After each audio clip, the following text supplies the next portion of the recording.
The movie begins with Hopper, an archaeology professor, and his dog, Boss, are looking for his family, who disappeared after descending in a cave while looking for the Fountain of Youth back in the 1970s. He then notices there is a cave far in the distance. Upon arrival at the entrance of the cave, he sees a cowboy man whose gun and attire don't seem to be from our generation, seemingly frozen in time. Shocked with the discovery, Hopper turns back and gets back home. Apparently, he had set up this exploration trip with his teaching assistants, Taylor and Jackie, but after Hopper arrives at home, he tells them that the situation has changed, and the professor decides to go back to the cave alone. As Hopper enters the cave, he discovers there is a layer that separates the atmosphere between the outside world and the cave. He decides to break through the layer, and the cowboy man he found at the previous visit starts to move. It has been 2 days since the professor's departure, but until now, Taylor and Jackie haven't heard anything from him, so they decide to look for him. Because they don't have their own SUV, they call Kara, Taylor's crush, and ask her to borrow her dad's SUV. Apparently, Vives, Kara's sister, also has a school project to do, so Kara decides to take her as well. They are also accompanied by Vives' friend, Furby. The kids arrive and find Hopper's parents' van, where they discover that the professor all this time is seeking for his family at the cave, not some hippies from the 70s they were told before. They then find an old rope that leads them into a different part of the cave. There, they find the rope had been cut off and learn that it is not Hopper's rope, as it is already very old. They also discover that the cave is very deep. The kids decide to descend further into the cave, leaving Furby to keep watch because he is too afraid to join them. While going down, Kara discovers the same invisible layer that Hopper found earlier, claiming that it changes the air completely. They decide to break through the layer. Back to Hopper. A moment later, after he follows the cowboy man, he starts to feel something strange. He notices a strange dance of light. It is as if someone is constantly dimming and brightening the entrance of the cave with a huge flash or something. After that, he suddenly hears a screaming voice and escapes from the cave. As we see previously, Hopper entered the cave when the sun was still shining, but only less than 5 minutes inside. The outside world has become very different as his car is covered by overgrowth plants and it is already night. It just seems like a couple minutes in the cave is equivalent to decades outside. He also finds Kara's SUV and Jackie's backpack, so he decides to get back into the cave. Back to the kids. As they begin to explore, they suddenly hear screaming voices, and the girls decide to leave from the cave, starting with Jackie. But the rope suddenly gets cut off and she falls off, injuring both Jackie and Taylor, who tries to save her. Taylor then pulls the second rope, finding that one to be cut off as well. The group begins to think that it is Furby who purposely cuts the rope for messing around. They try to communicate with Furby from the radio, but he does not respond. Eventually, they hear some muffled sounds from the radio asking for help, claiming that it is Furby. Left with no option, the group decide to move further inside the cave, leaving the injured Jackie alone. At the other side of the cave, the group discovers a cut-off rope and Furby's dead body with a broken neck. They then replay the recording from Furby's camera to see what happened to him. Furby reveals from the Hopper's dad's journal that the cave keeps magic water that heals people. Because Hopper's sister got sick, the family decides to go to the cave looking for the water. After spending several days outside the cave, Furby decides he is going to go in looking for his friend, who he's presumed dead, for the car keys. While it is a whole day for him, the rest of the group only experience seconds inside the cave. As Furby enters, his rope gets cut, causing him to fall, but doesn't die. He lies there unconscious for about an hour and wakes up to talk to Taylor, but suddenly a caveman attacks and kills him. Vives also spots something nonsense as the time code from the recording spans several days while they only have been in the cave for an hour. Because both Taylor and Jackie are injured, only Kara and Vives are left to find a way out and call for help. Because Vives is younger, Kara decides to climb up the same way they came down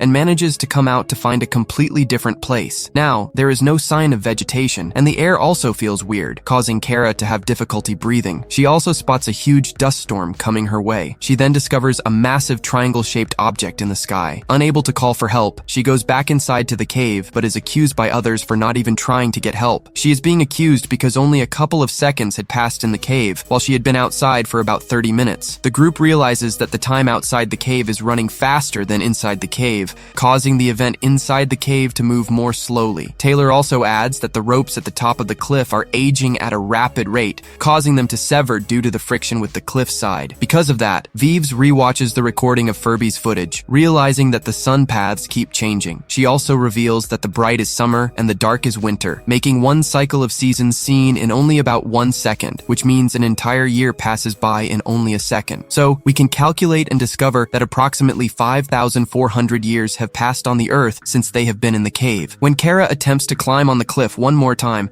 suddenly a very futuristic and high-tech ladder pops down into the cave, along with a giant being covered in spacesuit. Out of nowhere, a caveman appears and begins to attack the giant, but is subdued non-lethally. The group decides to run away to another part of the cave. There, they find the dead bodies of the cowboy man and Hopper's parents. They are also confronted by 3 other cavemen. Taylor decides to fight the cavemen, but is killed brutally, while the girls flee to the other side of the cave. Kara comes back and finds his dead body. While crying over him, she is confronted by the alien giant. He picks up Taylor's body and drags him to the pool of water. Magically, the water manages to bring Taylor back to life. The cavemen come back and attack the giant, knocking off his helmet, which exposes him to the air he is not able to breathe. Even so, he still manages to capture all the cavemen. Before he dies, he shows the group several media clips about their disappearance and indicating that humans have begun to move to another planet in order to preserve humanity. At this point, the group realizes that there is no way back, and they must decide whether they have to get out there right now or live there forever. But Taylor eventually finds a mortally injured Hopper in front of another thicker layer of wall containing Hopper's long-missing sister and frozen folks from various eras who are fighting to seize the youth fountain. Hopper explains that the whole cave is a system which was designed to protect the fountain, and each layer has a different speed, making the time in the deeper layer much slower than the previous layer. The group uses the water to heal the injured Jackie and dead Furby, but they are being attacked by the remaining caveman. Since they have nowhere to go, they decide to use the high-tech ladder from the giant to climb outside the cave. As they reach the cave's mouth, they discover that the entrance has been filled by water. Kara tries to break through the layer, but suddenly is yanked by strange creatures, which turns out later to be a further evolved human. A moment later, a fully suited Kara returns to the cave, followed by high-tech rope to retrieve everyone from the cave, including Furby, Hopper, and Hopper's parents. At the end of the film, Furby, Hopper, his parents, and sister are all brought back to life. They are now on the bigger spaceship that is headed towards the new Earth.